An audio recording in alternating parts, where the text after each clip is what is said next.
আরে তোরাই তো আমার আসল পাহারাদার রে।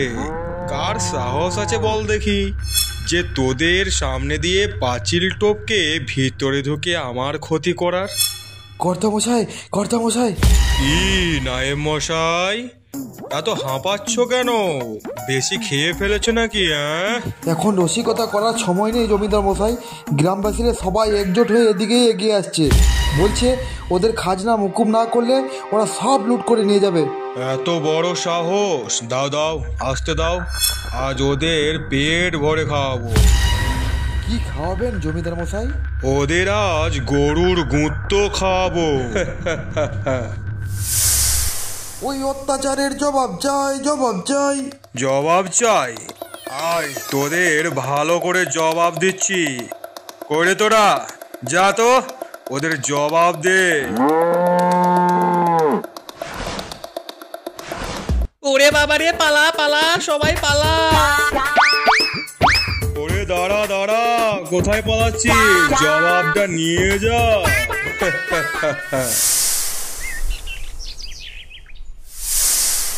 ছি, আজও কি পান্তা খাবো? মা, ও মা, তরকারি নেই? শোনো গিন্নি, শোনো, ছেলের কথা শোনো। গোটা গ্রামের লোক না খেয়ে মরছে, দুবেলা দুমুঠো খাবার জোগাড় করতে হিমশিম খেয়ে যাচ্ছে।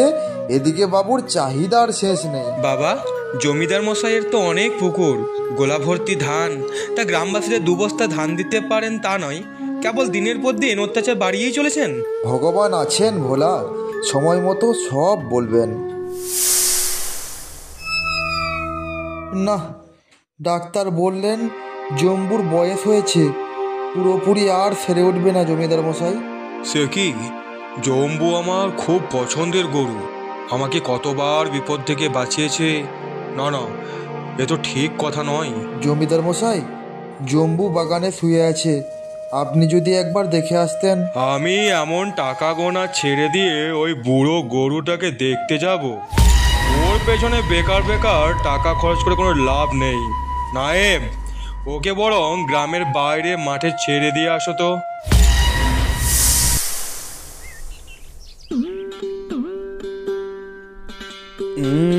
এটা তো জমিদার মশাইয়ের পালতু ষাঁড়। আরে, আমাকে তো একবার তাড়া করে ইঁদুর ডোবাই ফেলেছিল গরুটা। বয়স হয়ে যাওয়ায় প্রয়োজন ফুরিয়ে গেছে, তাই হয়তো ফেলে দিয়েছে। আমাদের আবার কি? চলো চলো, নিজের কাজে ফিরে যাই। চলো চলো। এমন ভাবে বলছো কেন? ওর বুঝি কষ্ট হয় না? চল, তুই বরং আমার সাথে চল, আমি তোকে খাওয়াবো। ও নিজে খেতে পায় না, তারপর আবার গরুকে খাওয়াবে? দরকার হলে আমার ভাগেরটা খাবে। চল, তুই আমার সাথে চল।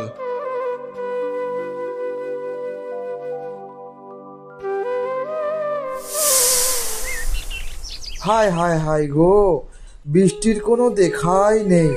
কি যে হবে, এই জমিতে চাষ কিভাবে হবে? না হে না, আমাদের এবার অন্য রাস্তা দেখতে হবে। এই গ্রামে আমাদের বেঁচে থাকা আর সম্ভব নয়। শোনো সকলে, জমিদার মশাইয়ের কড়া নির্দেশ, খাজনা দিতে না পারলে সোনার গয়না, যার কাছে যা যা আছে সব দিতে হবে। ছি নায়েব মশাই, ছি! আপনারা কি মানুষ? দেখছেন চাষের কি অবস্থা, আমরা না খেতে পেয়ে মরছি। আমি তো আমার কাজ করছি, আমার ক্ষমতা থাকলে সবার আগে আমি ওই পাষণ্ড জমিদারকে সাহায্য করতাম। তাহলে আপনি এবার আমাদের পাশে দাঁড়ান, কথা দিচ্ছি এবার আমরা ওই অত্যাচারী জমিদারকে উচিত শিক্ষা দেবই। তাহলে আমায় কি করতে হবে শুনি? আপনি শুধু পাহারা তুলে নিন, আমরা সবাই জমিদার বাড়ি ঢুকে সব লুট করে নেব।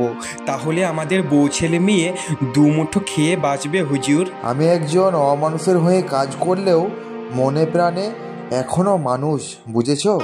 আমি জানি ওই জমিদার কিভাবে গ্রামবাসীর ওপর অত্যাচার করছে। আপনার এই উপকার আমরা কোনোদিনও ভুলব না নায়েব মশাই। ভোলা, তুই ঘরে থাকিস, আমরা জমিদার বাড়ি যাচ্ছি ধান আনতে। ধান আনবে তো বস্তা নিয়ে যাও, লাঠি কেন? রে, এটা যে জমিদারের সঙ্গে গ্রামবাসীর লড়াই, আজ সব কিছুর বদলা নেওয়া হবে। আজ আর কিছুতেই ছাড়বো না, সব কিছু লুট করে নিয়ে যাব। এই মরেছি।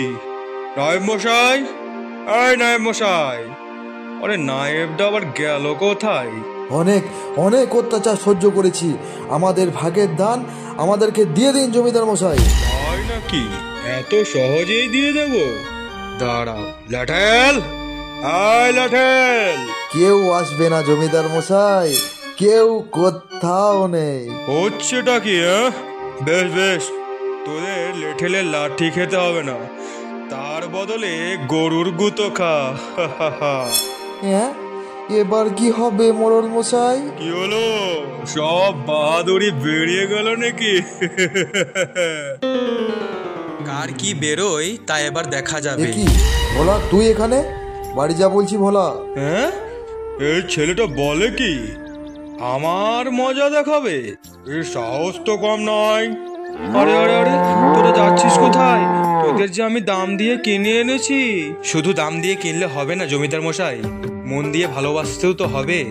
যা যা, একদম ছাড়বি না জমিদার মশাইকে, যা। রে বাবা রে, পালা পালা রে।